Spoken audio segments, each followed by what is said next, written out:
Hi friends, good morning, good afternoon, అందరికీ నమస్కారం. ఈరోజు నేను పచ్చి రొయ్యలు గోంగూర కలిపి వండబోతున్నాను ఫ్రెండ్స్. ఇవి పచ్చి రొయ్యలు కేజీ ఉంటాయి ఫ్రెండ్స్. వీటికి నేను ఒక మీడియం సైజ్ ఆనియన్స్ ఒక 6 తీసుకున్నాను. అండ్ ఈ గోంగూర కూడా నీట్గా వాష్ చేసి పెట్టుకున్నాను.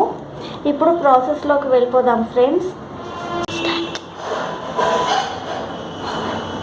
కర్రీ ప్రిపరేషన్ కోసం బాండీ పెట్టేసుకొని స్టవ్ ఆన్ చేసుకున్నాను ఫ్రెండ్స్.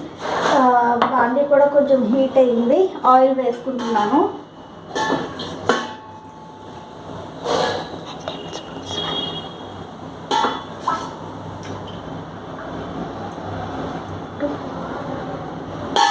ఒక 5 వేసుకుందాం ఫ్రెండ్స్, 5 or 6, ఎందుకంటే నాన్ వెజ్కి ఆయిల్ ఎక్కువే పడుతుంది కదా.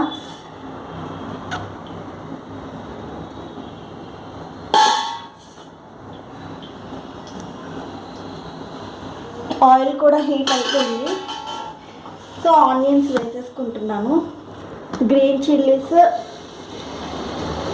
ఆనియన్స్ అవి బాగా ఫ్రై అయిన తర్వాత అప్పుడు ప్రాన్స్ యాడ్ చేసుకుందాం ఫ్రెండ్స్. ఓకేనా? ఆనియన్స్ ఫ్రై అవుతున్నాయి ఫ్రెండ్స్. ఇవి ఫ్రై అయ్యేలోపు ఏం చేస్తానంటే ఆ గోంగూరను కూడా ఉడికించేసుకుంటాను ఫ్రెండ్స్. కావాలంటే అట్లా డైరెక్ట్గా కూడా చిన్న చిన్నగా కట్ చేసేసుకొని లాస్ట్లో యాడ్ చేయొచ్చు, కానీ నేనైతే కొంచెం బాయిల్ చేస్తాను ఫ్రెండ్స్ గోంగూరని. ఒక 2 గ్లాసెస్ వాటర్ పోసి, ఇదిగోండి ఫ్రెండ్స్ 2 గ్లాసెస్ వాటర్ గోంగూరలో పోసుకొని ఉడికించుకుంటున్నాను.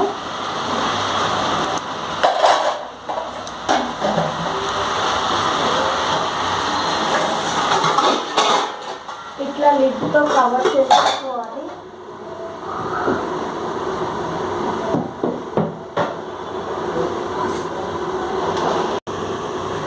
ఇదిగోండి ఫ్రెండ్స్, గోంగూరని ఇట్లా లిడ్ పెట్టి కవర్ చేశాను. సో అది బాయిల్ సిమ్లో పెట్టాను. నాకు ఆనియన్స్ ఫ్రై అయ్యేలోపు అది కూడా ఉడికిపోతుంది.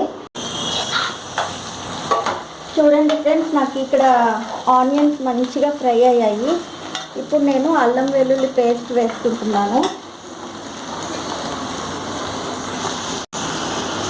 అల్లం వెల్లుల్లి పేస్ట్ 3 స్పూన్స్కి వేసుకున్నాను ఫ్రెండ్స్. అది పచ్చివాసన పోయేదాకా ఫ్రై చేసుకుందాము.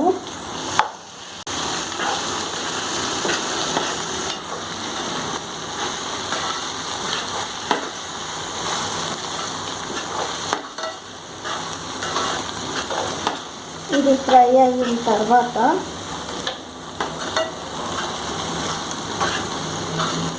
ప్రాన్స్ వేసేసుకుంటున్నాను ఫ్రెండ్స్. చూడండి,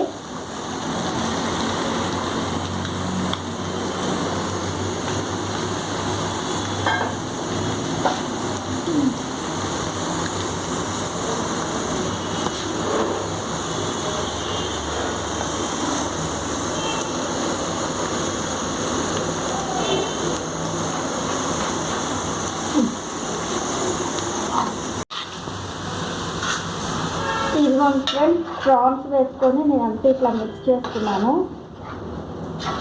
ఇది కొంచెం సేపు ఒక 5-10 మినిట్స్ మగ్గాక మనం గోంగూర ఉడికించుకుంటున్నాను కదా, అది నేను కొంచెం చల్లారబెట్టి మిక్సీలో వేసి సాఫ్ట్గా పేస్ట్ చేసేసుకుంటే అప్పుడు అది మిక్స్ చేస్తాను ఫ్రెండ్స్. రుచికి తగినంత ఉప్పు వేసుకుంటున్నాను ఫ్రెండ్స్. తర్వాత కారం వేసుకుంటున్నాను ఫ్రెండ్స్.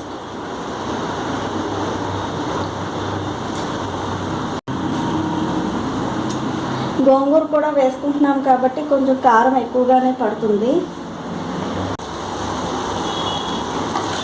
కారం వేసాను ఫ్రెండ్స్. మిక్స్ చేసేసుకోండి. మిక్స్ చేసుకున్న తర్వాత ఒక 2 మినిట్స్ ఇట్లాగా కుక్ చేశాక గోంగూర పేస్ట్ అనేది వేసేసుకుందాము. ఇదిగోండి ఫ్రెండ్స్, గోంగూర పేస్ట్ వేసాను నేను. తర్వాత ఈ వాటర్ కూడా పోసేస్తున్నాను, గోంగూర వాటర్. ఇదంతా మిక్స్ చేసుకొని మగ్గాక గరం మసాలా యాడ్ చేసుకుంటున్నాను ఫ్రెండ్స్. అంతే, 2 మినిట్స్ అయ్యాక స్టవ్ ఆఫ్ చేసేస్తే మన రొయ్యలు గోంగూర కర్రీ రెడీ ఫ్రెండ్స్.